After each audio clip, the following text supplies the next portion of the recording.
Welcome to Commander Central, episode 141, our pre-brawl, pre-con preview. I'm Dana. I'm Max. And I'm Chris. It only took me 2 times to get that out, so that wasn't too bad. I'm impressed. I'm a professional. I would have screwed it up many times. Welcome back from GP Indy, where Max and I weren't able to make it. Yeah. How was it? How was it for you? Was it amazing? No. No, it was not. So you guys had some. The whole team didn't do great in Modern. No, we didn't do well at all. Luckily, your first round matchup was against another scrub team. Yeah, I know. Another fellow group of people that came with me. You got matched up with the folks you drove down with. 332 teams, and we got paired up in round 1. I was like, what are the odds of this? That is crazy. 1 in 331. Yeah. Well, yeah. That just feels bad. That's like a bad way to start a weekend. So, how was the new meta minus Hogak? It was burn. So, a lot of burn going on? Everywhere. Did you see much Stoneforge?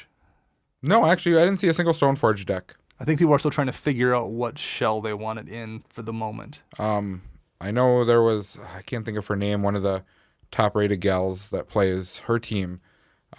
She was running a green-white Eldrazi list with Stoneforge Mystic in it. Okay. And I know they were undefeated sometime in day 2 because they were up at the top tables. Oh, nice. Yeah, they placed in the top 4. I saw the tweet about it. Her team definitely. Arctic Amiibo is what she goes there we go. Yep. On Twitter for. Yeah, because she top forward, right? Yep. Yeah. Her team did. Very cool. Anything else exciting happened? Did you play some games? Get any Commander games in with Max's deck? No. So, I ran into I do believe he's a Patreon, and he's on our Slack and all that. His name's Seeb. And we had this little thing going on where he told me that I should go buy a Dramoka and rip it in half and put it back in Max's sleeve and see if he notices. And you thought I wouldn't? I thought about it, and I'm like, but it's artist signed. So if the artist would have been there, you would have got it done. I would have hunted a foil one down, got it artist signed, but I would have bent it in half, like sleeve and all, and then put it back in the box. I think Dramoka isn't a cheap card anymore either. No. It would have been worth the $40 or $50 that it would have cost me. Once upon a time it was, only a couple bucks, but like nowadays that is not the case. But worth it for the prank though. Oh yeah. I also ran into Ken Sisson and his lovely wife. Got to sit and chat with them for quite a while. Oh, nice. Ran into them on Friday, and then didn't get to play any games with them though. Okay. So. See, people, you got to meet Chris in person. He doesn't talk on the computer, but he'll talk to you in person for hours. Yeah. Pretty much the greatest fun I had in Indy was riding those electric scooters around town. Oh. The rentable ones? Yeah, we have 2 17-year-olds who are on our team that went down with us. Okay. And they were like, so Sunday we kind of like did horrible during the MCQ. So like, let's go ride scooters, because we had a guy who was like, he ended up going like 5-1 or something like that in the MCQ. So we spent the whole time riding scooters around town.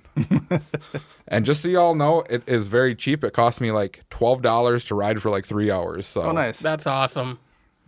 And you got to see a little bit of Indianapolis. Very, Yeah. very little, but a little bit anyway. But the greatest part of the whole weekend was when I was watching one of our teammates, Parker, sit down. He's playing with a pro, a grinder, the GP grinder. I'm not going to name his name. Okay. But he's sitting there, and Parker casts a Blood Moon. The guy floats a green, and then he goes to cast the green 1-mana destroy like enchantment artifact. Nature's Claim? Yep. And Parker's like, force negation, exile this card. On his turn. He's like, oh, you can't do that. He's like, it's okay. He's like, I'll get Judge over here. Just be a warning. So he calls Judge. Judge comes over, and the pro immediately goes stone-faced, looks at the Judge, and he's like, my opponent's a filthy cheater. Oh, really? And then just breaks up just laughing super hard. And Parker's just like, what did I do? Nice. So it was just amusing to watch, because the guy was awesome. I mean, he had a smile on his face the whole time. And... Awesome. Good for Parker. Oh, yeah. Well, speaking of playing Magic at things, we just had an announcement this week for Commander Fests. 3 of them coming up in the next 8 weeks. Yeah, and before the end of the year. Commander Fest Chicago and Seattle are going to be the first week in November, and Commander Fest DC is first week in December, I believe. Sometime in December, yep.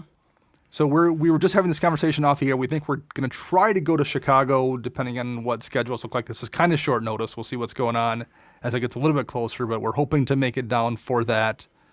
Probably the last trip this year. There's something else really going on near us, so yeah, I think we're going to try to do that one. Anybody play any fun games this week? Max was in the shop. Chris was still recovering from his weekend. Chris was in the shop. He had to drop off my decks I didn't even see him come in. because you showed up like Well, 20 and- minutes late. That's true. And there was 36 people or something playing. I think, we had 9 pods of Yeah. 4 going all night long. I was gone before there was 12 people in the shop. So. It got packed. I played a couple games. I got to rip every basic land out of my deck in Brago. That was fun. How did you manage to do that? Infinite with Stronic Resonator and Sad Robot. And a Brago trigger. I have found out that I need to put like a Stroke of Genius in that deck because I had a way to make infinite mana on turn 8 and I had nothing to use it on. Sure. So I need a win con like that to mill an opponent out or something. Yeah, you might as well. And it's worst case, it's never a dead card, really. You can draw a few cards off it Right. if you don't have infinite mana. So it's not a bad idea. I tried. I had a game that prompted the person who did this play to say, ugh, I'm going to be in the podcast this week, aren't I? Oh, And I yes. said, yes, you are. He was playing a Gahiji deck. Okay. And one of the things, the Gahiji deck has a bunch of things in it that give other players tokens. So like Hunted Troll and Varchild, because the Gahiji buffs creatures that are attacking other people, then the thought is that they will attack people not the Gahiji player, which is a logical building in that deck. That kind of makes sense. Oh, I would attack Well- the player. So we're playing against a token deck who had Parallel Lives out, and the Gahiji player had Varchild out and swung into the token deck.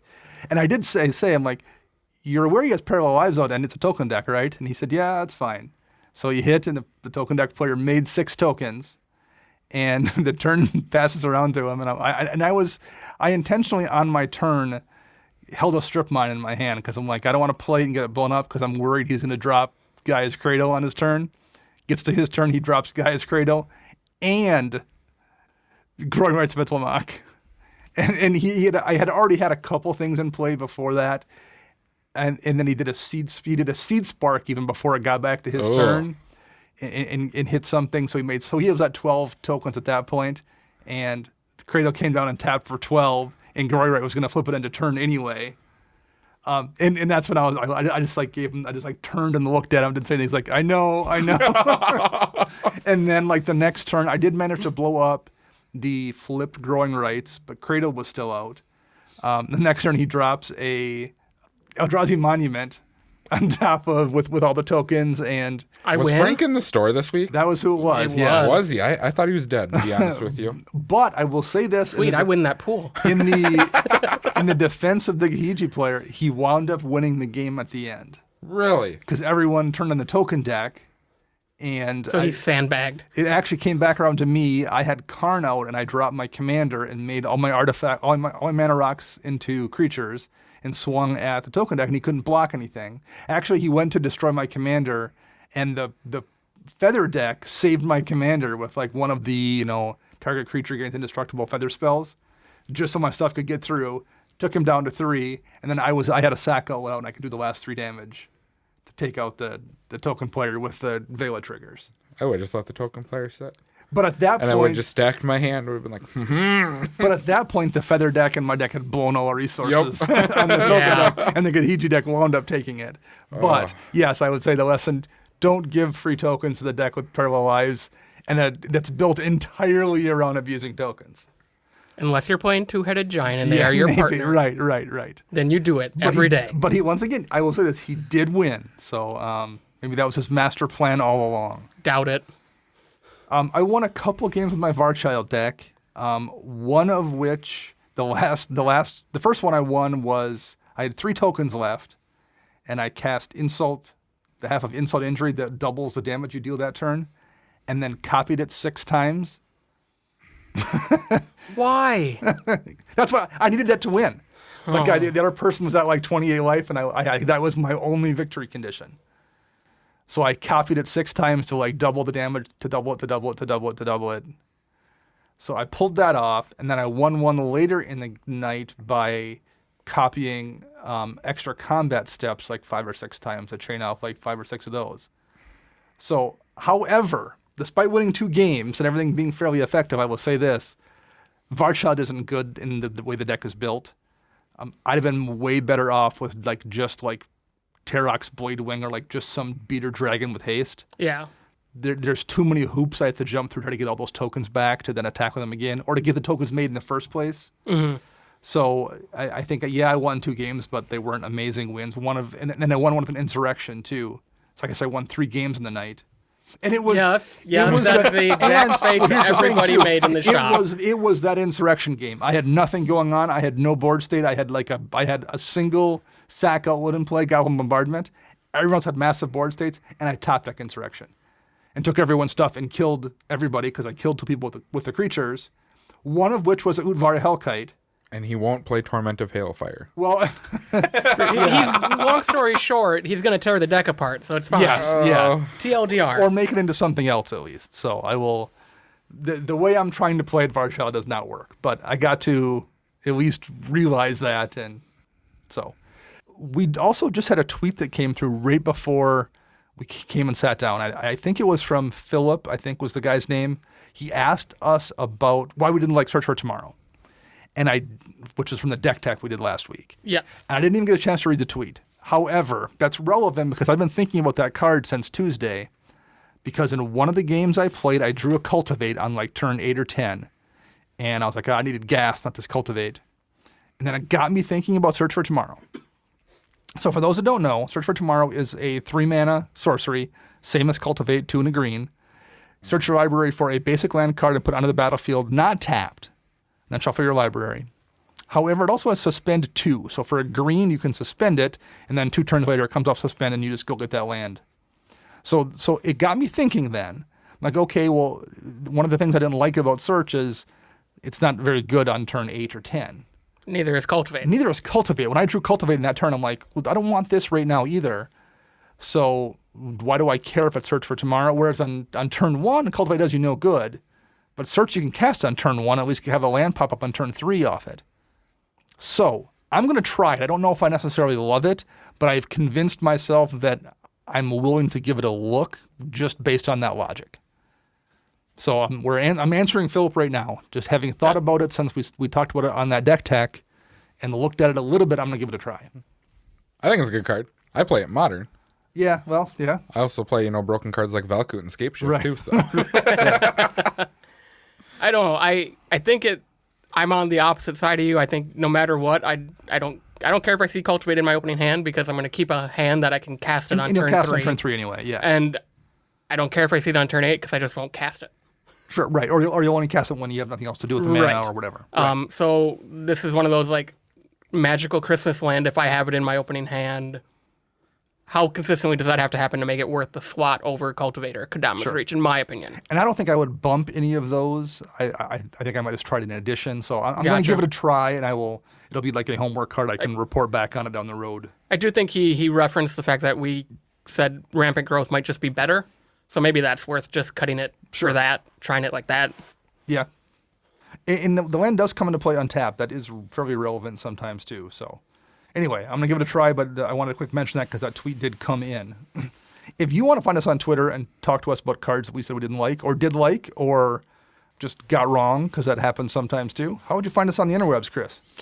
So like you said, Twitter, search at CMDR Central. You can find us on Facebook by searching CMDR Central. You can find us on YouTube searching CMDR Central. You can find us online at cmdrcentral.com. You can also find us on Patreon by searching CMDR Central. And if you are so inclined to help support us financially to keep the lights on, buying me pants, and gets us to these cool drawings we do every month, we would greatly appreciate that. You can also find us on flipsidegaming.com. Where you can pick up your copy of Search for Tomorrow. Yes, absolutely. Use promo code CMDR in all caps to get 10% off all orders, $10 or more. And if you want to see one of these 2 boys get a pie in the face, you buy a t-shirt from Teespring. Yeah, so go to teespring.com, search CMDR Central, and just buy the Scumbag Unite t-shirt. If you want it in a different color, just DM me on Twitter. I'll add the color just for you, so you buy my shirt and not Chris's. There we go. Any thoughts on that, Chris? I'm still going to win, so it doesn't really matter. And indeed, a scumbag move from Max right there. Well, here's the ultimate scumbag move. If I do lose, I'm just going to start instant speed quit the podcast the day we do that, and then you're done. He's got a plan even to It's scumbag that. It's gonna turn into that show Jackass, and you're gonna see Dana and I outside your house with a video camera. And it's gonna be like, Just waiting. today on Commander Central, we're outside of Max's house. Yeah. The giant hand swoops down as I walk out the door. I for sure want to see that. And then we have a couple of contests we're wrapping up right now. Are going on. Or going on, I should say, yeah. I had to look at the calendar. I'm like, wait, it's October already? Yeah, so for Twitter, we actually just did this a few days ago. If you retweet and follow us for those wristbands, we'll give out 1 to 5 lucky people. We have 5 wristbands, so 5 winners this month. So just retweet and follow the Commander Central account to get entered into that. And then if you support us on Patreon or start to support us on Patreon by the end of the month, you'll be entered in to win the Ultimate Guard Mountain Playmat. That maybe Chris might just take anyways, so he can have a mountain playmat because he's the red mage. I went through my playmats because I finally unpacked my office room. Okay. And I have like 26 playmats that are sitting in there. Yeah, that's... And I have no clue what to do with them, so I started taking thumbtacks and just staking them to my wall. There you My go. wall's just covered with playmats. You should make like a giant like blanket that you hang on the wall with playmats. Like have your mother-in-law stitch them them all together. together. Yeah, that's a good idea. So let's take a look at the pre-brawl, pre-con preview here. That's a lot of peas. Yes, it is. You got it right the first time that time. I didn't have to edit in anything at all there for me. I'm very skilled. So the first card we'll talk about here, we mentioned before, and it was one of the first ones spoiled, and that's Arcane Signet. We'll do that first because that's in all the decks, and it's probably the card generically of most interest to most Commander players. It's a 2-mana rock that you can tap to add any mana in your Commander's color identity to your mana pool. So it's basically Command Tower for mana rock at 2 mana. And it shouldn't be called Signet because that's not what Signets do. Signets have a colorless mana and give you a choice of mana, but we're not going to get into that right now. That's not going to... But Signets cost 2 mana. So. Right, I guess. Maybe that's the thought process. So having had a few weeks to think about this card, I mean, it literally goes in every deck, basically, right? A 2-mana rock. I mean, people run some bad 2-mana rocks. People run the Planar Chaos, or the Plane Chase one because it's a 2-mana rock. So Fractured Power Stone. There we go. So people run some like genuinely not good 2-mana rocks just to run a 2-mana rock. I mean, was looking at my decks and I'm like, yeah, I'd probably put it in every one of my decks. Like power-wise, it's better than some things I'm running. It's more reliable than Felwar Stone. I don't think it goes in a monocolored deck. I'd rather put my mana rocks as like Thran Dynamo, other stuff like that that's giving me generically more colorless. Because you can afford colorless mana in those. I mean, I think I still probably run Thran Dynamo anyway, but it's one I'm definitely probably going to run it in my monocolor decks, but I get that argument. But this is basically like the best. Like, they will never make a 2-mana mana rock better than this. I don't know how you would make one better than this. It's called Grim Monolith. Oh, make a new one. Make gotcha, a new one, I guess. But even Grim Monolith has some downsides. Yeah, it I mean, does. like, if you can't abuse it, it's not necessarily that amazing. True. If you're not playing to win on turn 4 or something, like if you're just playing in a relatively casual meta, Grim isn't that amazing. Whereas this is amazing in almost every level of EDH. But like we said, I don't know how they're going to top this card. So what do you guys think of them making basically a Command Tower mana rock? Is that okay for the format, making one more rock that basically goes in every deck? I like it because I hope it leads to better deck building for people and they start branching out into more 4-color into 5-color decks. Yeah, it does open up options for that for sure. I definitely agree with Chris. I mean, I'm going to put it in all of my decks because I don't run monocolored decks. I have 2- and 3-color decks. In the decks I run my talismans, it's either going to replace the talisman or go right alongside it. Yeah. I don't think it will replace mine. I would run it alongside them. I think I want to keep the talismans on the signets and everything else, but it's going in my decks. The thought I had about it this morning when I was kind of prepping these show notes was I think it's a mana rock that makes budget and casual decks better and doesn't necessarily make the high-end decks better. If you are playing like a cutting edge, a bleeding edge near CEDH perfectly tuned deck where you're already running Mox Diamond and Mana Crypt and Mana Vault and probably Lotus Petal and probably Mox Opal and Grim Monolith like you mentioned, Max, this is a great mana rock, but it's like maybe the 8th or 9th best mana rock in your list of mana rocks you're running. Whereas if you're a casual player who can't afford any of those except for Soul Ring maybe, it suddenly becomes the 2nd best mana rock you're running. So I think it doesn't make the really powerful decks that much better because they're already so powerful and already have so many good rocks, and it helps the decks that aren't at that power level step it up a little bit.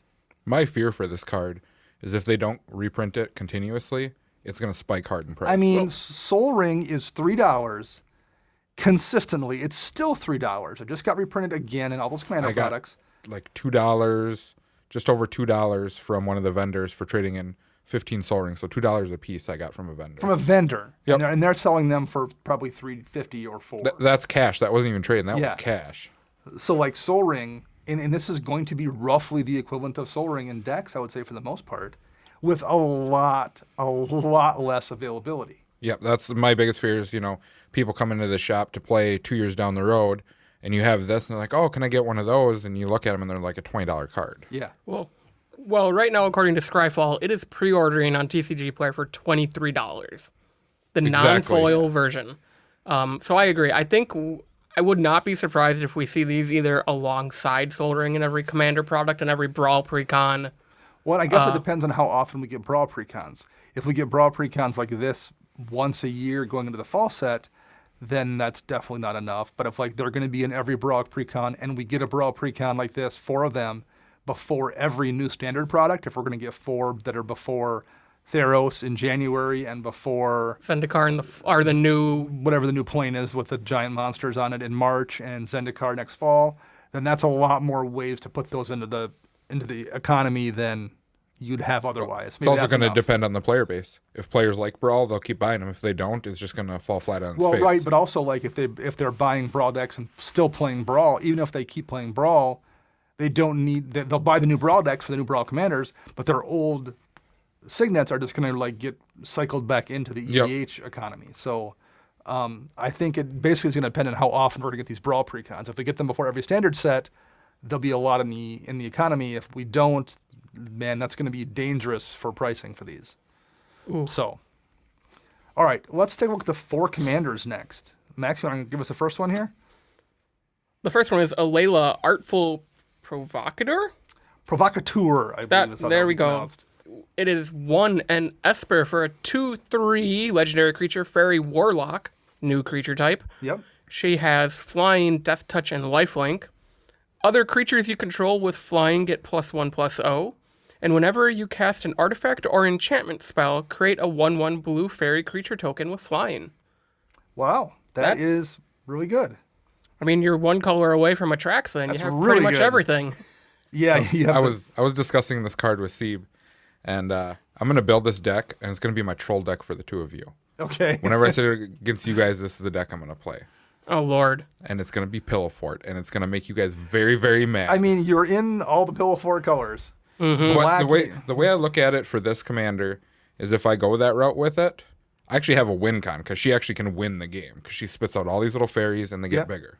And you are in colors that have access to things like Gravitational Shift, and white has a whole bunch of anthems to make them bigger. Yep. And, I mean, worst case, if you're playing Pillow Fort, you approach at Second Sun as a backup plan if you want that in your deck. No, not you, Chris. I mean, you're in the right colors where, if you want to play an Enchantress theme, you can put it as an Enchantress deck because it does do something off playing enchantments. Yep. That's not bad. You could put this as an artifact deck, dropping Mishra's Baubles and Urza's Baubles and making a fairy off those, and then finding some ways to bounce those back to your hand is pretty effective. If you're doing the enchantment version, Flickering Ward is already good in my Enchantress deck, but if you have other things that draw you cards a little, but even if you just have a Layla, if you're playing a Flickering Ward for 1 turn, bouncing back to your hand, replaying it with your extra mana to make 3 or 4 fairies, that's a pretty good use of your time. So there's a couple of Shimmering Wings, and blue does the same thing. So you have a few options to do that kind of abusive stuff. Put a totem armor on a token and then have a sack outlet. Ooh, yeah, I mean, there's a lot of really decent things you can do with this commander. I like this one. There's a couple of them I don't like. I like Alayla, however you pronounce it. I don't know if there's any fairies really in white. There's a couple in green, but I don't think... Majority of them are blue and black. Yeah, I think it's more interesting having it in Esper. It's much different than any Esper commander we've seen. So I like it. It's in those colors. I like it for sure. This is probably my favorite of these 4, and if I were to build a deck, it would probably be Alayla as well. That shocks me. Why is that? Because you have been clamoring for a commander for a certain creature type for years. I have. And we get one. Here's the problem. Well, We'll get to We'll that. get there. Well, I don't have a problem with that commander. I just said there's a reason I wouldn't build that. And I bet I know what it is, because I think we have the same reason. Okay. I actually, and I've always liked fairies as a tribe too. So like there's a lot of fun stuff. You put a Bitter Blossom in here just because it's a great card, but like this is also thematically makes sense to run Bitter Blossom and makes sense to run all those really good Lorwyn fairies. So I'm a fan of this one, and you can build it in fun, weird, different ways. I think you can build this deck, and the person across the table from you who's playing the same deck might have a much different version of it, which is something I always like from a commander. However, the next one on our list, Chris, you want to read us that? See if I pronounce this right. I'm going to go Shoelane. I would guess Shoelane, maybe Shoelane. That would make it doesn't make any less sense, I guess. Okay. Teller of Tales. So we got 2 colorless and what is that? Bant. Bant? Yeah. Bant. 5 mana total. For a legendary creature, Human Druid, who is a 2/4 with Vigilance. Whenever you cast a creature spell, draw a card. Then you may put a land card from your hand onto the battlefield. Activate ability of 3 colorless and tap. Return target creature you control to its owner's hand. Okay. So this is the first one they spoiled. This is the first one that was spoiled. Yeah. I mean, okay. So looking at this objectively, it's definitely a strong card. Oh, definitely. I think that's an understatement, but yes. However, I hate this card. I think that's a lazy design, and I think it encourages lazy deck building. I think it encourages 40 plus creatures in a deck and the commander type of deal. Yeah, and you're gonna play. Everyone's gonna play the same one. And I think any commander where you go, hey, I can play Birds of Paradise and draw a card and play a land off Birds of Paradise. That's terrible. Like that's a lazy, awful design. If you think that at all makes sense, I have a real issue with this card. I do. I think I think it. I finally found a deck that Noble Hierarch actually fits into, though. I'm just trying to imagine a situation where someone's like, Tatiova, what if we made a stronger version of it that was even easier? And they found a way to do it. But no, Dana, it's harder to cast because now you need white. I guess, right. Because I guess now you can have the best removal spells in the format, too. You have the Arcane Signet that you're just going to play, and that'll create your white. Yeah, I mean, this is, okay, it's a human druid, so I guess someone could build druid tribal, or maybe there's some interesting stuff someone will do with it. I don't know what's going to happen. Human tribal. Maybe. I mean, someone could do I'm that. working on that. But, like, what's going to mostly happen is people are going to run this with 35 or 40 1-drops that are really good. Mother of Runes draws me a card, and I put a land into play. I mean, like that land. I'm going to play that turn 1 Land War Elves for ramp. Hey, what do you know? It drew me a card and put a land into play. I guess not turn 1 because you have to get this out, but like, it's just going to reward you for running creatures that are already really good, and I don't like that. That bothers me. Here is my issue with the card. I do think it's pretty Training Wheels-esque in design, very baby's first EDH deck kind of. The fact that it's a cast trigger is what makes me mad. Yes, because that means no matter what, you're drawing that card. You're getting it. Someone counterspells your stuff. I think it'd be a little less annoying. It'd still be really good if it said, like, whenever a non-token creature enters the battlefield under your control, draw a card. Oh, then you have the problem with blinking things, But, I mean, ruin it. No, one thing we should note, and we should have noted this at the start, but these are designed for Brawl. Yes. They're aware commander players are going to play them. But they're designed with Brawl in mind, which means Tulane has a much more limited creature pool than we will have in Commander. We're talking about playing Mother of Rooms or Birds of Paradise and getting free card draw off it. Those aren't cards that you will have access to in Brawl. No. So I do understand they're trying to make them be effective in Brawl, and the trade-off is they're going to be even stronger in Commander. I get why that's a difficult thing to balance. I completely understand. So if you are coming at this from the Brawl perspective, it's probably a completely fair card for the most part. 5 mana is a lot. You don't have a ton of ramp. The amount of useful 1-drops you have access to in Standard is pretty limited. So in that context, it's probably a relatively fair card. Squadron Hawk. I would like to see someone build this deck as all vanilla creatures. No abilities on them. Just so you Do can a Bears run, deck. just so they can run Morgana petroglyphs. And then anthems and stuff like that, Sure. and then protection for your creatures. But then you just get to draw cards and just dig through your deck. And you called it like a training wheels. We've both made that comment before, but like there does need to be commanders that are easy for new players to play to. I do get that as well, and maybe this will be that end, because like a new player, even if they're running a bunch of good 1-drops, they're just going to have fun with this, and maybe at some point then, after they get better at the game, they'll move on to something that's a little more challenging. So there's maybe a place for that too. Like I don't want to be too negative about it, but I do not like the design. I think it's kind of it's a lazy card to run as a commander, and it's a lazy design from whoever designed it as a commander card.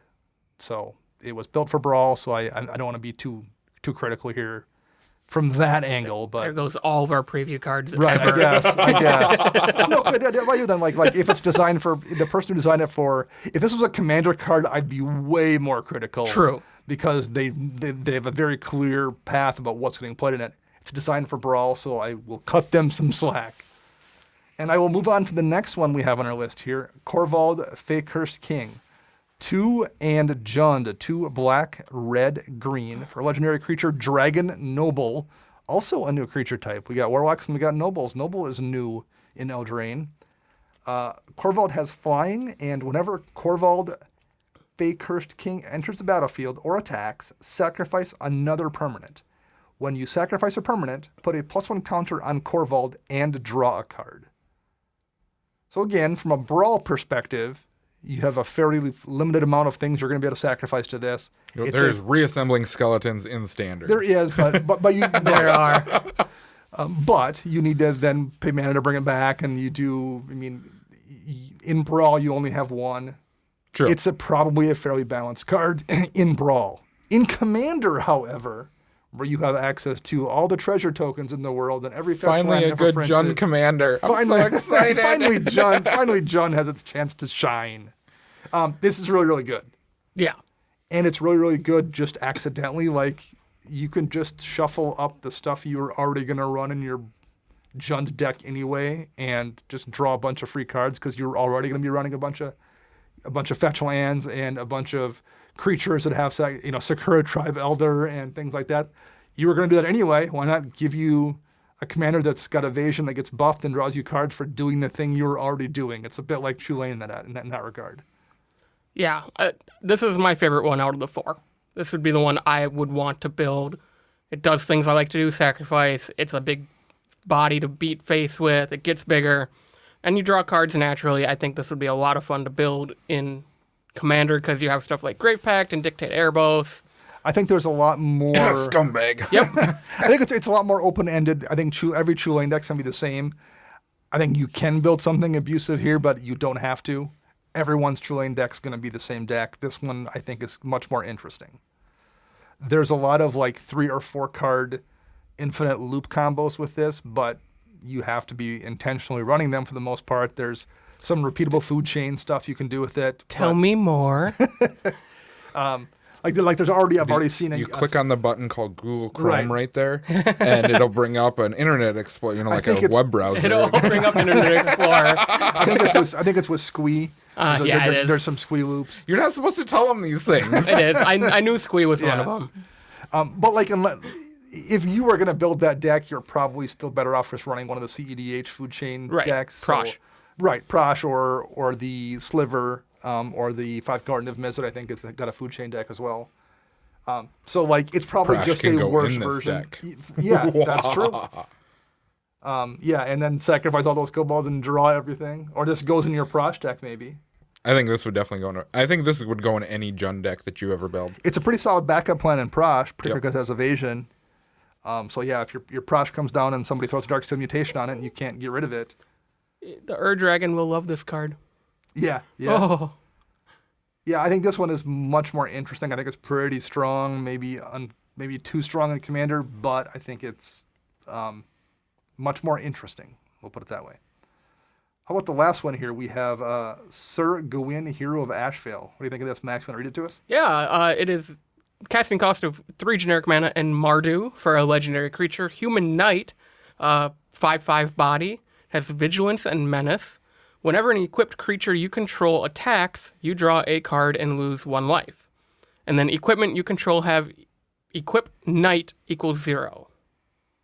So it's the knight commander you've always wanted, the Dana. Mardu Knight Commander. So the reason I wouldn't build this is because I've already heard like 4 people in our shop being like, I can't wait to build Sir Gwyn. And I'm like, oh, okay, well. And I can't wait to straight up just Shatterstorm them and be like, what's up?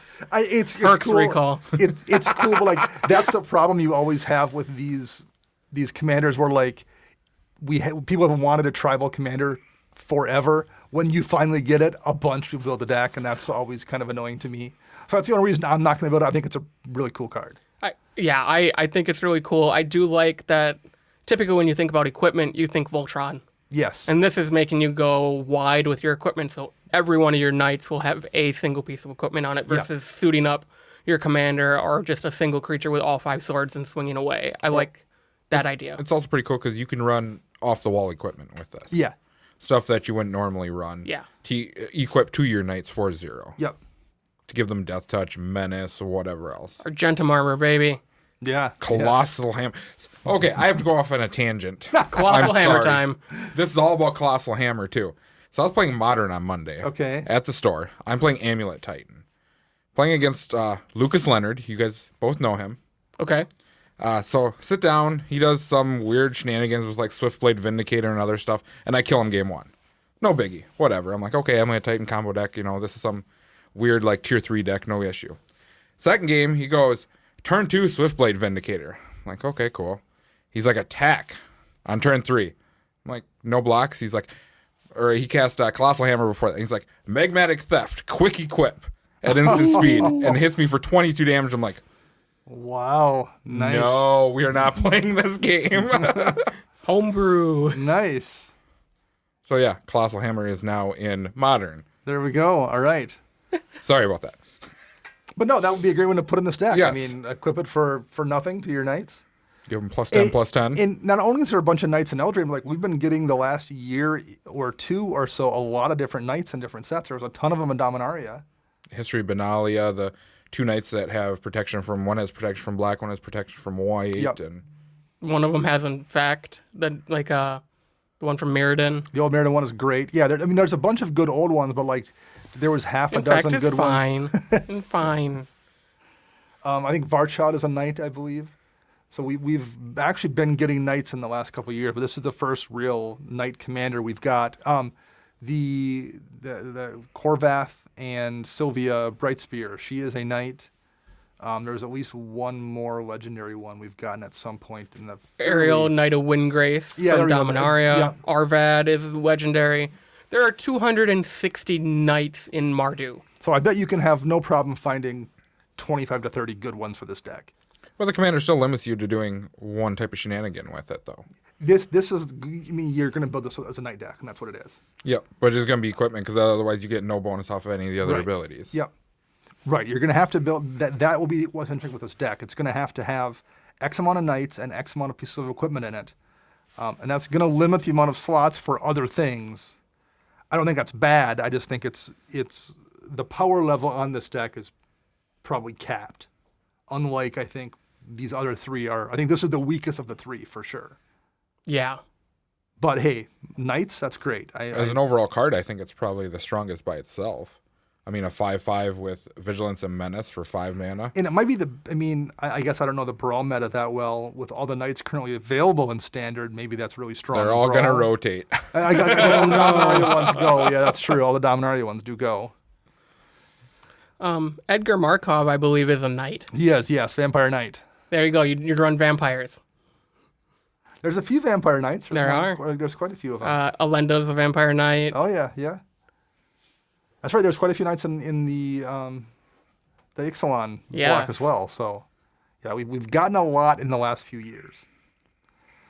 All right, let's take a look at the cards that are in this set here, because there's another 12 or 13 I think cards. Some of which are they're not maybe as playable as Arcane Signet, but like start with Mace of the Valiant.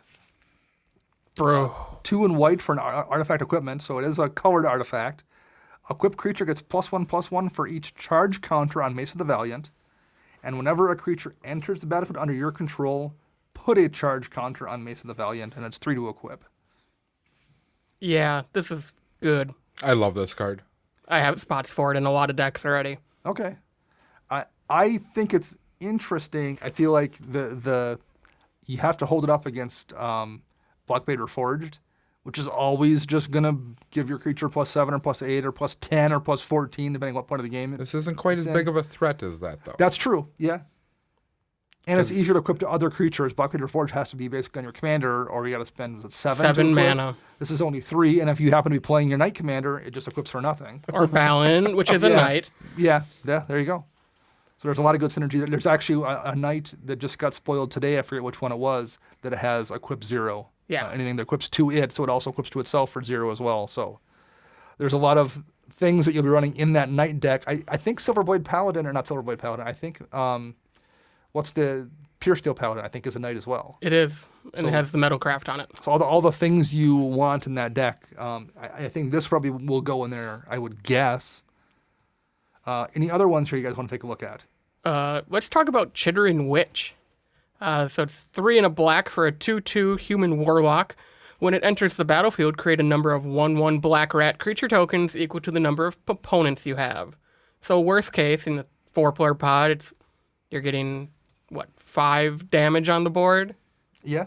For 4 mana. And if you run the rat's deck, this just works great in it. Yeah. Because it also has pay 1 and a black, sacrifice a creature.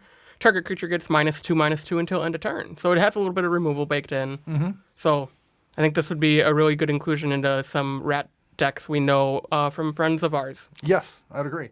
It's interesting that it's a witch, but it's a warlock. It's a Chittering Witch with creature type human warlock. Mm-hmm. I wonder if they're going to start changing that over and making the witches into warlocks. I don't know what the thought process there is, but that is kind of curious. Isn't that how it's supposed to be? Like, a witch is female and a warlock is male? Isn't that how the... I don't know, because depending on the lore and the canon you're in, sure. Okay, I was curious about that. Because in D&D, isn't a warlock usually someone who summons demons? You make a pact with some sort of celestial being. And then same thing, World of Warcraft, a warlock is someone who deals with demons, whereas this is a warlock who makes rats. That doesn't seem quite as as terrifying. Unless there's going to be a demon rat down the line. Ooh. Maybe, there we go. That would be pretty cool. Silverwing Squadron is another human knight with flying and vigilance. Its power and toughness are equal to the number of creatures you control, and whenever it attacks, create a number of 2/2 white knight creature tokens with vigilance equal to the number of opponents you have. 6 mana is a lot, but I don't know, man. In a knight deck, I'm probably running that, like in that Sir Gwyn deck. That I seem like that gets a slot probably, I would guess. Mm-hmm. Your curve's probably pretty low anyway, because most of those knights are pretty low in the curve. So you can run the occasional 6 drop in there. I think that one's pretty solid. I mean, worst case, 3/3 flyer for 6. If you, you still have all your opponents in a 4-player pod. That spits out 2/2s. Yeah. Right, yeah. Fairy Formation, I think, is out in a fairy deck. It's 5 mana, 4 and a blue for a creature fairy with flying, but it has 3 and a blue to create a 1/1 blue fairy creature token with flying and draw a card. And it's a 5/4. I like the stats better on this one. Yeah. 5/4 is really, really solid. And 4 mana to draw a card and make a fairy is pretty reasonable too. That's super good, to be quite honest, on a body. Yeah. I probably wouldn't say that if it was just like a sorcery, but the fact that I can, before it dies to something, I can, if I have the mana, make a body to replace it and draw a card. Yeah, I mean, I feel like if people remove this 5/4 for 5 mana, that's pretty solid. I mean, that wasn't that many years ago. You were paying that much for a Phantom Monster that was a 3/3 with flying that didn't do anything. Like, this is, I think, a really, really solid card in blue at that cost. Shimmer Dragon, flying as long as you control 4 or more artifacts. It has hexproof, and you can tap 2 untapped artifacts you control and draw a card. The one comment I heard about that is someone was talking about running it in their stacks deck because it gives them a way another way to tap Winter Orb and tap things like that. 6 mana is probably too much for that effect, I think. But again, it's on a 5/6 evasive body. That's not bad. So, Workshop Elders, 6 and a blue for a human artificer, 4/4. Artifact creatures you control have flying. That's pretty useful. And at the beginning of combat on your turn, you may have target non-creature artifact you control become a 0/0 artifact creature. And if you do, put 4+1 counters on it. That is bonkers. I love all the abilities. I do not like the CMC of Seven this card. mana is too much, I think. Especially in blue. Man, I think if it was 2 less, it would be amazing. I think at 1 less, it's maybe. I think 7's probably just too much. Make it 4 mana, 1/1. Yeah. That I would be content with, because then it pretty much just dies to anything. Yeah. So you're just going to save it around for the abilities. Ooh. Got a couple more here. Any ones jump out at anybody else? Steelbane Hydra. Yeah. X and double green for a Turtle Hydra.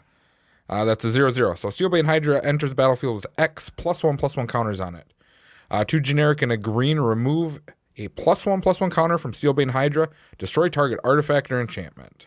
That's awesome. Yeah, that's crazy good. Gargos loves that. So good. Or almost like any Hydra tribal deck or any +1 counters deck, maybe, because you're going to be running things like Doubling Season in there anyway, and Hardened Scales, and in any of the things that you can think to run that are going to buff the amount of counters. Worst case, just a Corpse green, Jack Menace, whatever. a green Stompy deck, because it gives you another outlet to destroy things. Yeah. And you have so much mana to pump into it, so it comes down as like a 10/10 anyways. Peer and Toothy. Yeah, like it's also a beater, but being able to take those counters off and blow up an artifact or enchantment, that's pretty good. Banish into Fable is kind of interesting. It's an instant for 6, 4 white-blue. When you cast a spell from your hand, copy it if you control an artifact, then copy it if you control an enchantment. You may choose new targets for the copy. Return target non-permanent to its owner's hand, and you create a white knight token with vigilance.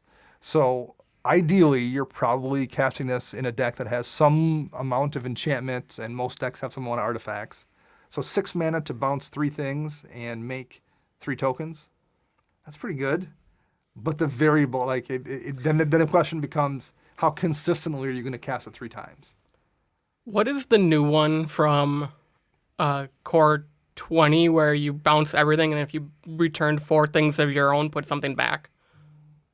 Oh, yeah. Or was that from the Commander? I can't remember what set that was. I know what you mean. I can't think what card it was, but I think that's better because you're getting rid of I think everything. that was sorcery speed. This is at least instant. True, but Rift is one more. Yeah, right. Yes. The fact that Rift exists in Commander, now for Brawl, this is fine. It's great in Brawl. But the fact that Rift exists in Commander, this card, I think, is just going to get overshadowed. So if you're playing white-blue, you're probably running Rift, you're probably running Supreme Verdict, you're maybe running Austere Command or Cleansing Nova or Wrath of God or something. Do you need one more of these effects? Unless you're casting on yourself. Like if you're playing like a deck that needs all the ETB triggers. Maybe, yeah. Still a lot of mana. Right. And it's also, the Knights would be nice, except for you're not in the Mardu colors. You're in blue, which doesn't have any synergy with those Knights at all. It's Pillow Fort with my fairies when you go to board wipe. I'm like, bounce, bounce, bounce. Yes, maybe. I think Knight's Charge is very interesting, though. Knight's Charge is 1 white-black for an enchantment. Whenever a knight you control attacks, each opponent loses a life and you gain a life. So pretty often, you're just going to be hitting everybody for 3 or 4 or 5, if not more, just for swinging out. That's pretty good.